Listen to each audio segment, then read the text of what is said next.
ప్రజా TV Telugu news కి స్వాగతం.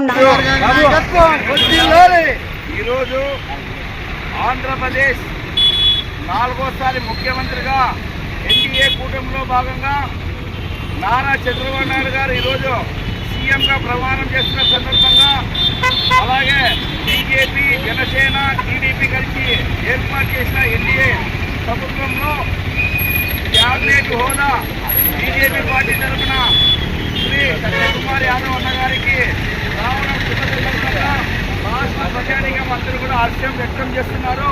అలాగే రాయలసీమలో కూడా అనేక మందితో సుపరిచితులైనటువంటి పరిచయం ఉన్నటువంటి సత్యకుమార్ గారికి క్యాబినెట్ హోదా ఇవ్వడము బీజేపీ పార్టీలు ఇటు రాయలసీమ, ఆంధ్రప్రదేశ్ ప్రజానీకం అందరూ కూడా చాలా గౌరవించదగ్గ పదవని మేమందరం కూడా ఈరోజు బీజేపీ పార్టీ ఆధ్వర్యంలో ఎన్టీఆర్ సర్కిల్ నందు ఈ యొక్క ఉత్సవ ప్రోగ్రాం చేస్తున్నాం. సంతోషకరమైనటువంటి ఉత్సవం చేస్తున్నాం. కాబట్టి ఇప్పుడు ఉండేటువంటి క్యాబినెట్లో ఈ సత్యకుమార్ అన్న గారు మంచి సుపరిపాలన అందిస్తారని మేమందరం కూడా ఆశాభావంతో వ్యక్తం చేస్తున్నాం. కాబట్టి ఎన్డీఏ కూటమిలో భాగంగా కేంద్ర